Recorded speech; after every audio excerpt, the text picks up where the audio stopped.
Hello, and welcome to Bittersweet Infamy, the podcast about infamous people, places, and things. I'm Taylor Basso. My name is Josie Mitchell.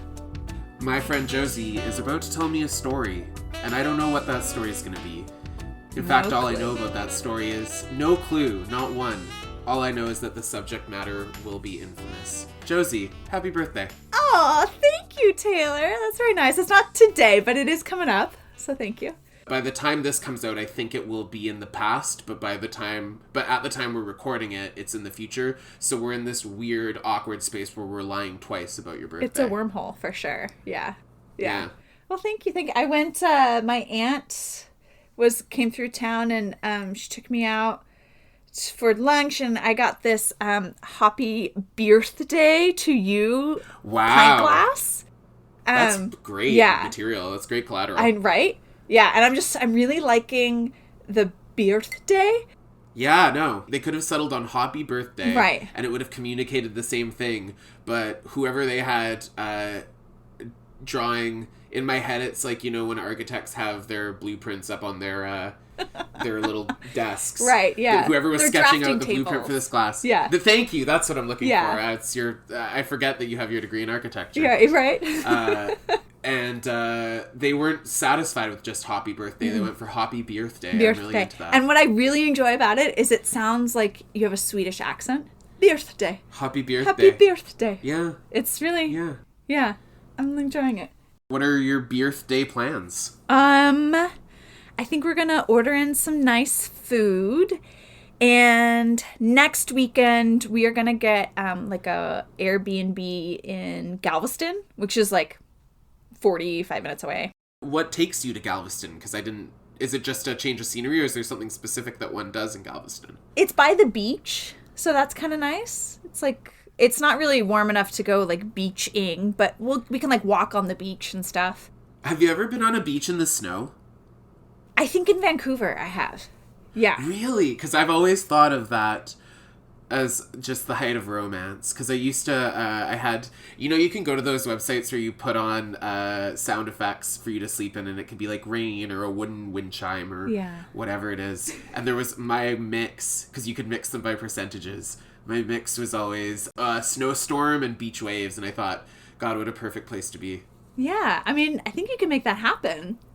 There's beaches. But it never snows here, so it surprises me that you say you might have done it in Vancouver, because I feel like it never snows here. Maybe I've just been on like a cold enough beach in Vancouver where I'm like, fuck, why isn't it snowing? Maybe that's it. I don't know. Maybe. Yeah. Maybe. Yeah. So you're already shooting down your own credibility here. You're about to tell me a story, and I have to believe you. No, do you though? No, you know what? For legal reasons, this is an entertainment podcast and not a journalism podcast. Right. So nothing we say, conceivably, for legal reasons, everything we say might be a lie. We might need to get like a super fastly read disclaimer at the end, where it's like the person going like, the side effects of this episode, you know? Yeah, it's just that none of it was true. Right. It could be really fast. All this was fake. Sorry, bye. All right. So, I'm going to take you way, way back to July, which does feel like it might be 40 years ago. July 2020. July of this year? Yeah. Okay. I was inside. You were inside, most likely. I was inside. I was wearing this exact same pair of sweatpants. That you haven't cleaned since. That I have cleaned maybe once when I was feeling really industrious. Right. And like, I'm turning my life around. Okay, good. I can see it now. I can definitely see it now. Okay. And around this time, it's getting into a new moon. All right. Okay. Are you ready? New moon-ish. It's maybe like the weekend. The new moon is on the 20th, and the weekend's like the 18th, 19th, so we're right before them. And shit starts to explode on Twitter. Shit starts to explode on TikTok because some motherfucking baby witches hexed the moon. Pew, pew, pew. Did you hear about this? I don't know this. Oh my God, know this I at all. was so certain that you were going to know all about this. I've never heard of this. Oh, I'm so excited. Oh, okay, cool. Okay. So, well, first I have to say I was introduced to this concept of baby witches hexing the moon because I was doing, at this time, I was busking for on like via Instagram. It was this weird kind of like COVID social distance. No, you made that up. You made that up, but No, go I ahead, yes. didn't. Busking via Instagram. Yeah, I don't even have an Instagram when I was doing it. So Yeah, what the fuck? No, this whole story is a lie. Josie. You can't, if you were gonna try to slip in a lie, you could have waited till like the 4th episode. Anyway. Okay, so I was busking where somebody gives you a topic to write a poem about. You write the poem and you give it back to them. So their topic that they gave me was hexing the moon. And I was like, what the fuck? I don't even know what this is all about. So I very quickly read an article online, and this was around beginning of August. So this hexing had just happened. And it turns out that these like newbie witches, very brand new to the craft, if you will. No, I literally thought of the craft. I was like, they don't know what the power that they're fucking around with here. Oh, big time. Wearing chokers out the yin yang and fucking with the craft. And they're called, nowadays, I think this is a more recent term, baby witches is the term. Feels very millennial, sure. Feels very millennial, right? So baby witches, and supposedly reports kind of vary that it was one baby witch or that it was a small group of like 4 or so baby witches who have remained nameless to not, receive the wrath of the witching community. They hexed the moon. So, but okay, listen, I've got so many questions already. All right. I've got so many questions already, and I know you're going to answer these questions, but I just need to get them out of my body so they don't make noises out of your body, is that it? So that I'm not distracted while you're talking. Okay. Obviously we came to find out that this happened, so one of these baby witches has a loose fucking mouth, which I don't think is a very good attribute. Fair enough. I'm from Surrey where snitches wear stitches. So okay. I'm like, if we're hexing the moon, you and me and the lamppost, I'm hoping the lamppost doesn't speak, and Josie... Okay, keep going, because... Okay, right. Let it sit. So one of the ways that I found this out, because it's all kind of, it's COVID, social distance, pandemic times, right? A lot of this is happening online and in the online spheres, because there's not people meeting in person for this kind of stuff. So one way that I found out about it was some tweets that came through. So there's a user who's at... Are you on Witch Twitter? No, but I'm on Witch Talk now. Thank you very much. What is Witch Talk? It's TikTok for witches. Oh! You nailed me. You boomed me. I didn't see it coming. But on Twitter, at least, user at Hey Adora was asking, like, what is going on? Because everyone was up in arms, like, who would fucking hex the moon? What da-da? So this other user named at Sleepy Burr says... they posted a thread, and I quote, because everyone is confused. And then they go on to explain, in the past few days, a group of capital fresh baby witches decide to band together and hex the Fae and then the moon. And then they did. So and then after that, they're planning to hex the sun. To what end? I think... Too much too soon. I think it's a too much too soon. I think it's a bored. I'm not an expert witch, but it seems to me that capital F fresh baby witches should not be attempting to hex the sun. No. That could go so bad so quick. Right? Exactly. And I'm sure you're about to tell me all about it. Go on. Well, okay. So they first attempted to hex the Fae, which are like, from my understanding... Like, the word kind of fae leads to fairies. It's kind of like mythical folk. Yeah. Yes, but are they not? And correct me if I'm wrong. I don't know that much about the fae. But I know of the fae in association with, like, being quite a mischievous little group. Right, and yeah.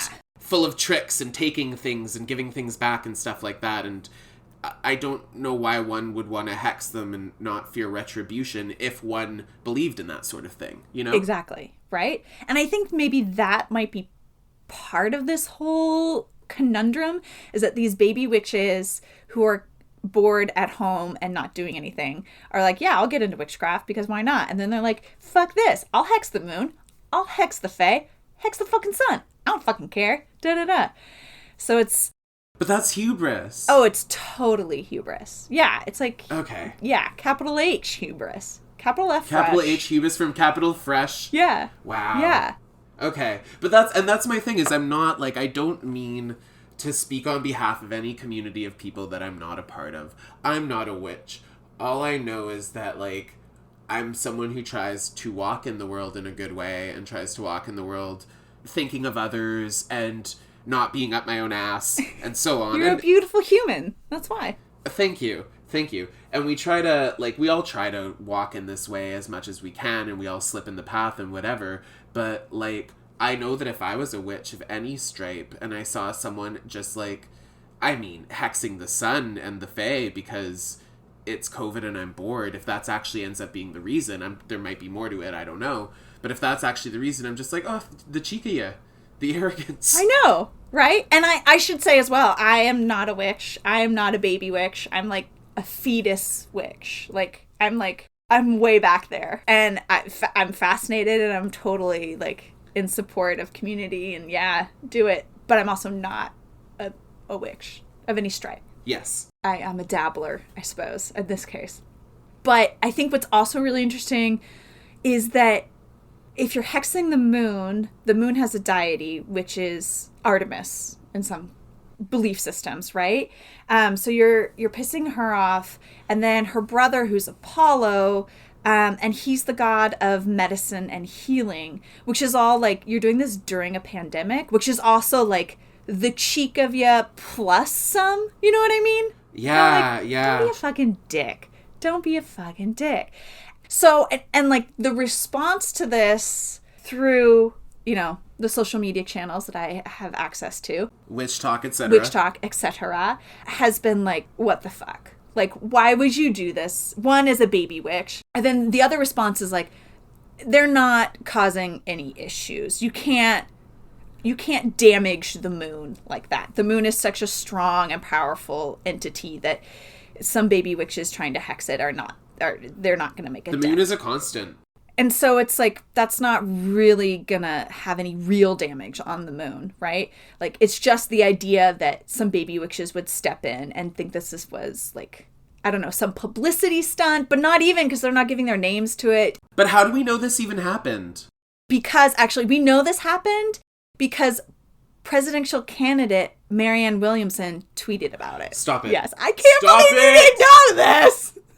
Stop it. Stop it. Totally did. You shut up right now. No, I can't, and I won't. The truth must come out. I miss Marianne. Ooh, I was having like a Zoom with my mom and my aunt or something like that, and we brought up Marianne Williamson. It was after the first Democrat debate. Right, when there was all 40 It was of them just there. like, who, what, now? A sea of Democrats. Yeah. And Tulsi Gabbard. Yeah, very true. And I was bewildered that my mom and my aunt were like, oh yeah, Marianne, she had some cogent points. And I was like, what? And they're like, she was just being so positive, and we need a little positivity right now. And I was like, but she's okay. Gotta do what you gotta do. But I'm surprised, if that was the reaction, then I'm surprised she didn't get more traction than she ended up getting. Because, I mean, listen, I don't know that someone who once used the phrase AIDS stands for angels in devil suits is necessarily the person that we want leading the nation. Right. Semicolon. However, given the past fucking several years of our shared lives, I see the appeal of just someone coming out and being like, hey, look around you, your aura's purple. And that just being like, oh, yes, thank you for telling me that. Yeah. You know what I mean? Like, I get it. But okay, so what did Marianne Williamson tweet about the witch, the fresh witches? And I quote, the fresh witches of Bel Air. Right. That's good. Ooh, uh-oh. Do I see a new TV series on the horizon? It's happening. I quote Marianne Williamson from her July 20th, 2020 tweet. That's gotta be some really drunk or stoned hashtag baby witches if they think that in the midst of a hashtag secret police invasion of Portland, the best they can do is hex the capital MOON moon emoji facepalm. She's right. She's right. There are so many pressing issues in the world. Right? Yeah. And you're hexing the moon. Yeah. Yeah. Witch, please. I'm sorry. Yeah. Baby witch, please. Yeah. Wow. Okay, but this doesn't satisfy me. Who leaked that this had happened? How do we know that there's baby witches and that these are not apocryphal baby witches that someone invented to get Marianne Williamson's attention, which, I can see the motivation there. They did well there. Yeah. I think it's like these very tight communities that are online. Okay. And it's like someone said something and then it got out that way and then got that way. And you're right, because like... Okay, I'm satisfied with that. Okay. Oh, that's good. That was easy. Because the answer is... I've never said I was a good lawyer. I never said I was a good lawyer. But all those years of law school. Gosh. I've played a lot of mystery games. Listen, I'm the investigation freak. I would submit it to the court that I'm the best investigator, mystery solver, detective. You've never met anyone who can get to the bottom of a mystery like me. Example A is your tattoos, your clue tattoos. I have clue tattoos. I have all the clue weapons tattooed on the back of my calf. Candlestick, rope, lead pipe, etc. They're real cute. They're real cute. It has not been the conversation starter that I hoped it would be. I think because it's in a relatively discreet part of my anatomy, the back of my calf. And so I end up having to tell people about my tattoo, and then I look very desperate. Aww.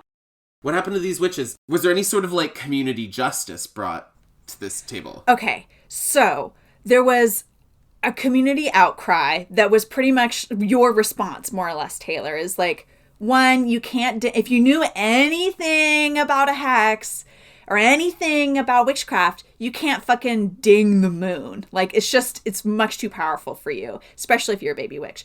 Two, the community was saying, like, you should not be hexing shit at all. You can do protection spells. You can do, like, you would need, like, years and years and years of fucking experience before you could hex anyone or anything, much less the moon, right?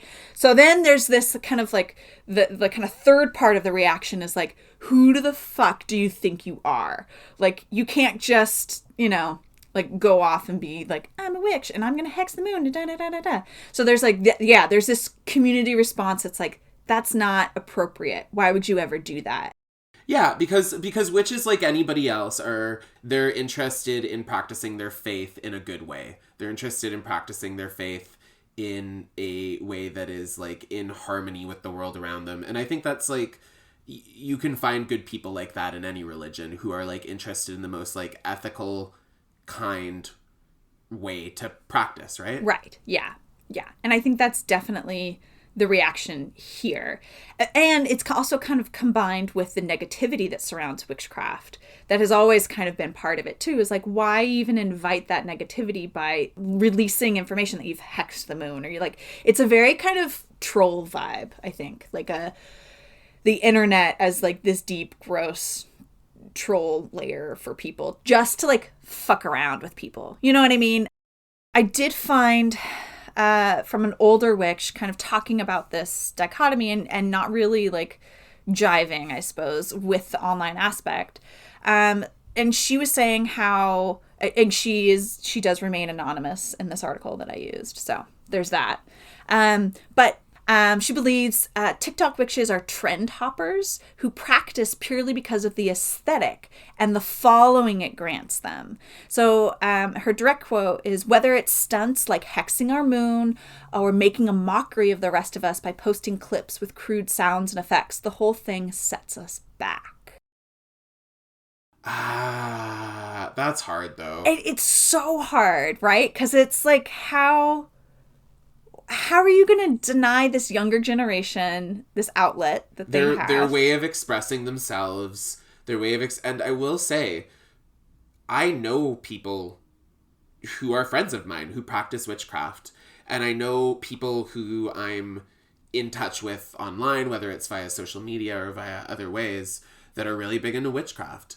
And I certainly didn't, if you had asked a young Taylor Basso in elementary school, Taylor, how many witches will you be casual acquaintances with when you grow up? I would have said 0, sir. I thought witches were done. in whatever way, there has been this resurgence of witchcraft among young people, among young queer people, among young people of color, among all of these like groups that gravitate towards it for whatever reason. And I get that, and I think that's so exciting, but I can also imagine being someone who practiced this thing when it was more stigmatized, or when it was expressed in a totally different way and it was something you have to be a lot more secretive about and whatever. I can totally understand them like looking at this generation with this weird mix of like, on the one hand, I wish I would have had that for myself, and on the other hand, you're not at all going about it the way that I would like you to go about it, and I was in here fighting this fight right. or whatever. Yeah. I don't know. Yeah. I mean, I think for me, I really understand a younger generation wanting to use this medium. Like my niece, who's 9, fucking, she lives on TikTok. If she's not watching TikTok, she's making a TikTok, or she's thinking about a TikTok that she wants to make. Is this the niece that I went to the amusement park with you? Yes. We went to Belmont Park together. Remember it very fondly. You don't want anyone at an amusement park on a roller coaster next to you more than you want Josie Mitchell. Oh, Taylor McShabasso. 100%. I would ride an amusement park ride with you over anybody in my life. You have the perfect scream. Yeah. You have the perfect... It's like a blood-curdling scream, but I'm never concerned that you're going to pass out because you look like you're having fun. It's great. It's on the edge. I cannot talk you up as an amusement park companion enough. I danced that line, I think, pretty well. Of like, I'm gonna die, but I'm gonna have a great time dying. Like, I'm gonna die, but if I'm gonna die, I might as well enjoy it. Like that ride we did outside of Mexico City that I did not know went upside down. I told you that it went upside down, and you said, no, it doesn't. You just refused to listen to me. So you knew it went upside down. But I didn't believe that it went upside down. Why would I lie? What am I, a psychopath? You had like Why a would I huge lie? shit-eating grin on your face. You wanted me to scream. Because I thought it was funny, and it was. It was. It truly was. You had a story about baby witches that I have interrupted you 85 times on. No. Oh. I was talking about my niece Chase, who lives and breathes on TikTok. And, you know, part of me is like, but it's also like, people were telling me not to watch as much TV when I was a kid. So at least this is an interactive thing. And I do have to say, she's a gnarly editor. The TikTok videos she puts together are like, boom, boom, boom, boom, boom. They're on it.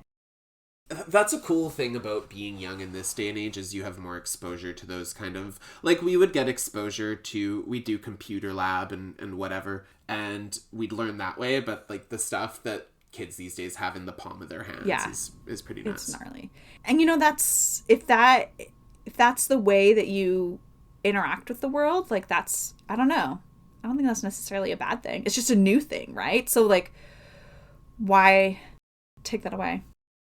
Yeah, but I think it's really hard because you see it again and again, where older generations look at younger generations, and whatever the gap is between them, it feels like both sides are kind of misunderstanding each other a bit. You see it in like queer communities as well. Like, it's the older generation feels like the younger generation doesn't have an appropriate amount of respect for the stuff that they went through, which is often valid. Right. And then you feel like that, but then it's hard when you're the younger generation and what you've grown up in is all that you know, right? Yeah. And you've got to kind of find your own way and your own identity and stuff too. Yeah. And it's also kind of like, are you paying attention to, you know, in those scenarios, are you paying attention to the conversation between generations? Are you paying attention to the stigma that is being placed on both generations? Do you know what I mean? Like, are you paying attention to like all the negativity that you got as a practicing witch when you were practicing in the 80s, right? And are you paying more attention to that than you are to like these young baby witches who are kind of learning the ropes and trying to understand their own practice and their own way of identifying with it, right? And so it's like, is the conversation between the two of you, or is this kind of this negative third energy coming in too, right? It's hard. Being a human's hard. Talking to other humans is hard. Real tough. Real tough. Yeah. And I think, I think it's particularly interesting in terms of witchcraft, though. And I think that's why I'm like so drawn to it. I don't know. I think there is in like the witch talk that I've been consuming for the past week also is really a big part of it. A big focus is kind of aesthetic. So it's like the look of your videos and like how like. But I think that's also just social media. Right. No, it's totally just social media. Regardless of what community you're a part of, if you're trying to make a go of it as someone in that community in a social media context, your videos need to look a certain way and you need to be talking in a certain voice and you need to be, you know what I mean? Yeah. Yeah. You could go look up fucking whose island do I want my Animal Crossing island to look like? Yeah. And it's going to be some chick who put on the filters. Right. Yeah. And made a very cute, very specific island. Maybe the thing that I'm like, I understand that, but when I like bump up to witchcraft and social media in that way, I think what doesn't like compute for me is that all of these forms, all the social media do have kind of like a capitalistic money-making component to them. Like Sure, having yeah. having a certain amount of followers means you can do X, Y, and Z, and like ads, and like there's all of this that are kind of baked into the programs, baked into the platforms. And I think that's where the witchcraft thing kind of like butts heads for me, because it's like, are you being really, really aware / critical of those platforms? These platforms that are a base to educate and share and create community about witchcraft, which is like pre-industrial, pre-capitalist, like these things that I don't want to even call it anti-capitalist, because it's before all of that. Do you know what I mean? Like, Sure. Yeah. and I don't know. I think there's something really interesting about that connection. But it goes further than witchcraft. Like, that's my same concern for Chase, is like, are you paying attention to how this might be like monetizing you in some way, or making you think about how to monetize yourself and your cute little dance or your cute little editing, and yeah. or not even your cute little, like your expert gnarly 9-year-old editing, like that. Yeah, this is why the idea of talking to a young person about how to, I don't know, consensually self-monetize. Not self-monetize if you don't want to self-monetize, but if you do want to self-monetize, here are the best ways to go about it. Like, fuck. Right. Yeah. Yeah. And that's like one sliver of like this ginormous fuck pie. Yeah. That's a good point, that it's like, it's kind of indicative of all these other things that we're questioning, and then like we're giving young kids to deal with, even though adults haven't figured it out at whatsoever. Right? Like my mom's on TikTok. She calls it TikTok, which is adorable. Alice is on TikTok. TikTok. Yeah. What does she do on TikTok? She only watches things. She doesn't For make now. any content as of yet. You're right. For now. You're right. And she'll watch the little like life hack things and like the little magic tricks, and she loves it. She's like, I was watching the TikTok, and it's great. She does treat it like she was watching CNN and then she was watching TikTok. It's pretty. You know what? That seems like a healthy way to consume that. Right. Yeah. So where are we in your story? Yeah, I want to share one more kind of quote, which I think is really interesting too. And, I think it's kind of like, well, I'll say two more quotes because I think there's something interesting and for both of these. One for each of us. Yeah. One quote apiece. And this is from a Witch Talk user and creator, but also they're on a few other social media platforms. And this is a quote from Anise Alexandre. Okay. And she says, I never want to be the elder witch complaining about how to open the PDF or whatever the newfangled thing is in the future when I'm a crone.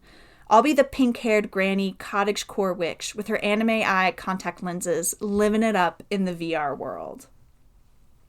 Which which I love on a lot of levels. I think there's a lot going in there. Yeah, I was just going to say, I don't know that I was ready for all that. Right? Comma, VR world. Absolutely.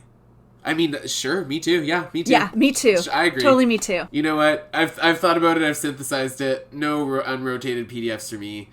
Cottagecore, VR world. Yeah, yes. anime eye, contact lenses. Anime eye. Yeah. And I mean, and that's also to say too that there are plenty of people from the older witch community who are like, you know what, technology it's always here, you know? I'm sure my foremothers didn't want me talking on the phone to my coven, but I did, so there we go. You know, it's like, it's changing, and I think it's just, like, hearing all of those descriptors, though, within that future, I'm kind of like, yeah, there's a heavy aesthetic there. There's a focus on, like... I heard the aesthetic in that. I was like...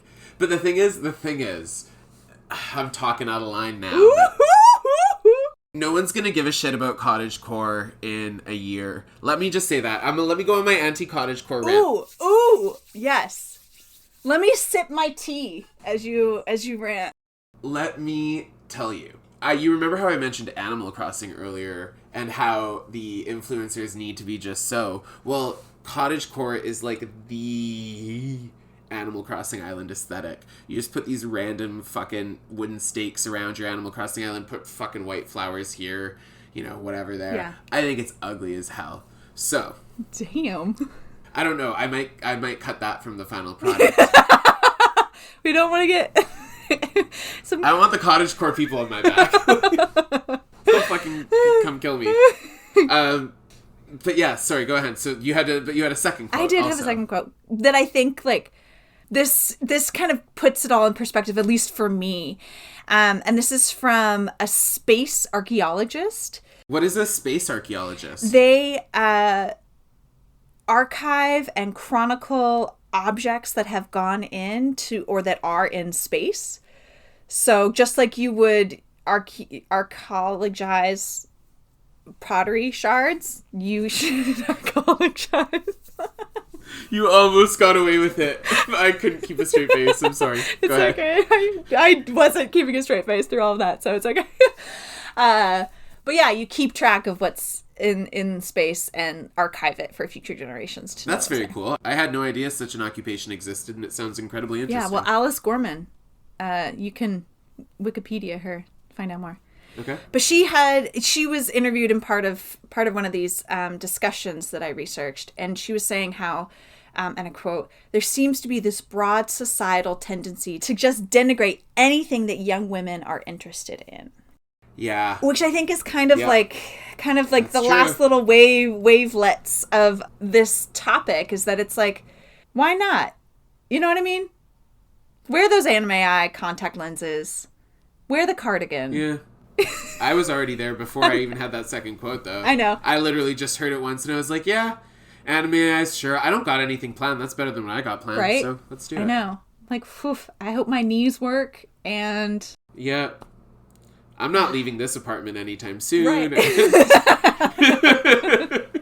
I know, I think there's something I don't want to really, have to shop around in a pandemic. Right. There's something really, really refreshing about someone talking about the future in that in that much foresight. In any sort of positive way as well. Yeah.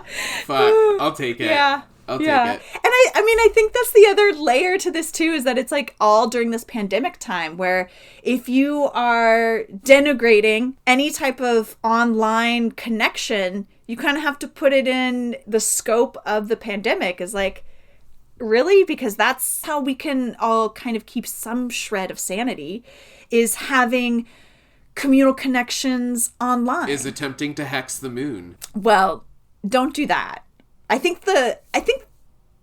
Go ahead.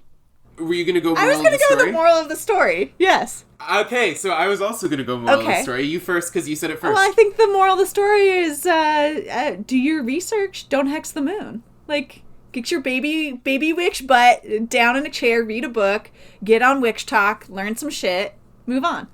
Yeah. My moral of the story was also going to be don't hex the moon. So it seems we are in agreement. Oh, wow. That's our first unanimous moral of the story. Don't hex the moon. That was a bit of a trip. I really did not see that coming.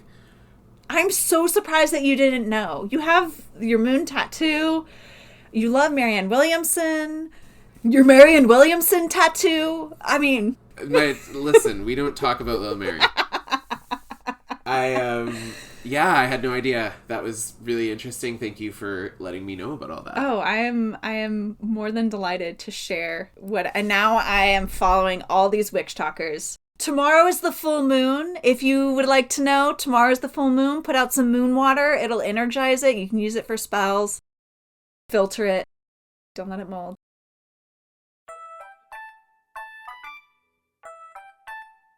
All right. On behalf of Josie Mitchell and myself, thank you so much for listening, and stay sweet.